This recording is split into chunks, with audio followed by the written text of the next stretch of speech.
Por la señal de la Santa Cruz de nuestros enemigos, líbranos, Señor Dios nuestro, en el nombre del Padre, y del Hijo, y del Espíritu Santo. Amén. Señor mío y Dios mío, creo firmemente que estás aquí, que me ves, que me oyes. Te adoro con profunda reverencia. Te pido perdón de mis pecados y gracia para hacer con fruto este rato de oración. Madre mía Inmaculada, San José mi Padre y Señor, Ángel de mi guarda, intercedan por mí. Cristo ha resucitado. Aleluya, aleluya. Es la antífona, el eco que resuena en estos días, que reafirma nuestra fe. Estamos celebrando con gran alegría, con gran gozo, la resurrección de Cristo. Una resurrección que llena de alegría, que llena al mundo.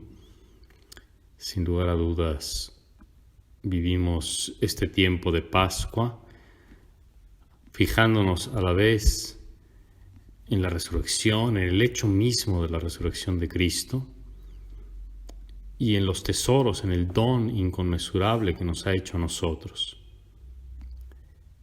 Hemos sido resucitados con Cristo, vivimos inmersos en el misterio de Cristo. Nos concedes cada año la alegría de revivir la resurrección del Señor. Decimos en la oración colecta de este día: haz que el júbilo de estos días alcance su plenitud en la Pascua del cielo. Alegría, júbilo, dicha. Todos estos sinónimos expresan el secreto del cristianismo, como lo llamaba Chesterton. El secreto del cristianismo es una alegría que el mundo no conoce y que el mundo no sabe dar, y que nosotros vivimos de una manera nueva. Y ha de ser así en nuestras vidas. El gran crítico acerbo, amargo del cristianismo, Nietzsche, decía en ese apóstrofe conocido que creería más en el Redentor si los creyentes tuvieran más cara de redimidos. La tristeza, la angustia, el desánimo están en las antípodas del cristianismo y del creyente que se ha encontrado con el resucitado. ¿Cómo no notar en el relato evangélico que se lee en este día, el de los discípulos de Emaús? Evangelio que por lo demás se proclama siempre en la tarde del domingo de Pascua. ¿Cómo no fijarnos, digo, en esas palabras que los discípulos le dirigen a Jesús cuando le explican lo que ha sucedido en estos días en Jerusalén? Que Cristo, que aquel Jesús de Nazaret, había hecho tanto bien, tantos milagros, y que luego, sin embargo, fue crucificado. Y enseguida agregan: nosotros esperábamos que fuera Él quien librara a Israel. Ese verbo con una conjugación tristísima: esperábamos, como si hubieran dejado de esperar. Mientras que el cristiano espera y esperará y sigue esperando, aun y cuando las cosas vayan mal, aun y cuando la guerra se hace presente, aun y cuando los reveses a nivel mundial, nacional, de la sociedad en la que nos toca vivir, tiempos calamitosos que pueda uno experimentar. A pesar de eso, con todo y eso, vivimos la alegría, una alegría que tiene sus raíces en la cruz y en la resurrección de Cristo. Hay una capilla preciosa dedicada al crucificado a un lado de la Catedral de Monreale, en Sicilia, erigida por el obispo Roano. Y en las columnas están refiguradas algunas de las imágenes que representan a Cristo, a los misterios de Cristo. Y en una de ellas está una de tantas alegorías llamada el lagar místico.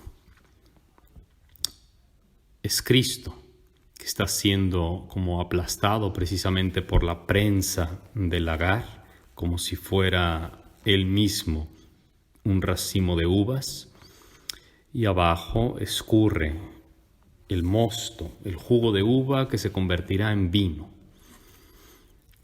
Enfrente de esa columna hay otra imagen también preciosa y cristológica, la roca que golpeó Moisés con la vara en el desierto y de la cual salió agua.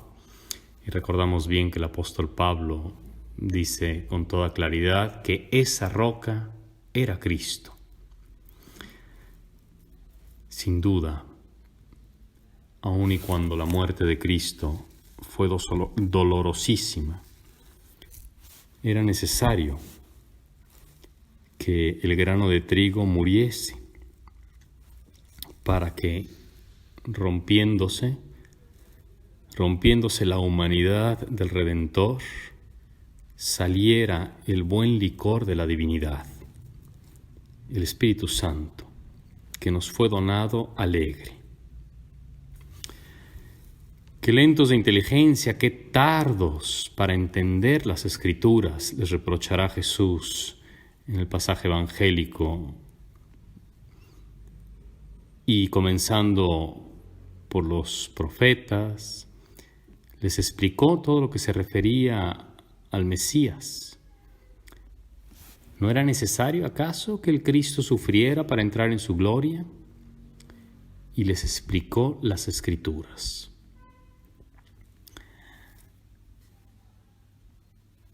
No podemos pasar por alto el detalle particular y hasta simpático que el relato ha consignado cuando Jesús, después de haberles explicado estos misterios, el grano de trigo que muere, la uva que es aplastada en la prensa, en el lagar, este misterio del sufrimiento, del dolor, del cual brota como un manantial el gozo, el júbilo, la alegría.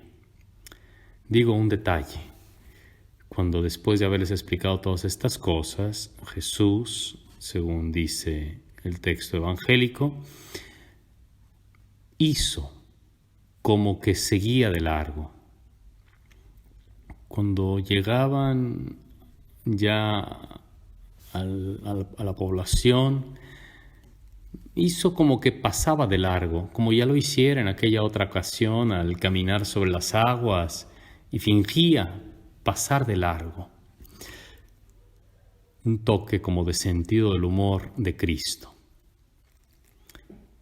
que a nosotros ahora nos hace sonreír. Es el Señor que en medio de esos momentos profundos, donde explica los misterios más densos del proyecto divino, de la historia de la salvación, y sin embargo, con naturalidad, con sencillez humana, se atreve a tomarles un poco el pelo a los discípulos, fingir, hacer como que se va, diríamos nosotros, un poquito el remolón, esperando la reacción de aquellos discípulos que al final se animan y le dicen: quédate con nosotros porque se hace tarde y el día ya declina. Quizás siempre hace así nuestro Señor.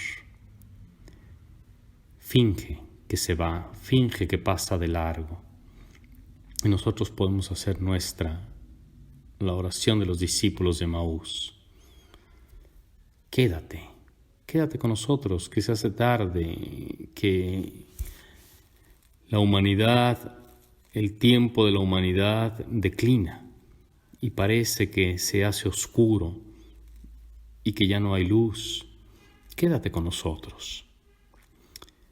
Y esta oración así de simple, así de sencilla, en esta atmósfera de familiaridad, de cercanía, es una oración preciosa. Será entonces cuando el Señor se sentará a la mesa y tomando el pan, después de dar gracias, se los dará a los discípulos en una escena que prácticamente en toda su evidencia transparenta la Eucaristía. He aquí el Señor. Pidámosle que se quede, que más que una petición es una invitación, que el Señor se sienta cómodo en nuestras casas. Es tal vez una de las oraciones más naturales, más propias del tiempo pascual. No todo es bombardear o agobiar a nuestro Señor con nuestras preocupaciones, nuestras solicitudes, sino tantas otras veces, como también ahora, nuestra oración se puede convertir en una participación a un banquete, a una cena, en hacerlo partícipe de nuestras alegrías, del calor de nuestra mesa, de nuestras reuniones de familia, de esos momentos serenos donde sentados a la mesa, sin más, transcurren las horas en una agradable compañía. Cristo quiere formar parte también de estas pequeñas alegrías de nuestra vida, que sin duda tienen su fundamento profundo, fundamento sólido en su omnipotencia que ha vencido a la muerte. Te doy gracias, Dios mío, por los buenos propósitos, afectos e inspiraciones que me has comunicado en este rato de oración. Te pido ayuda para ponerlos por obra. Madre mía Inmaculada, San José mi Padre y Señor, Ángel de mi guarda, intercedan por mí.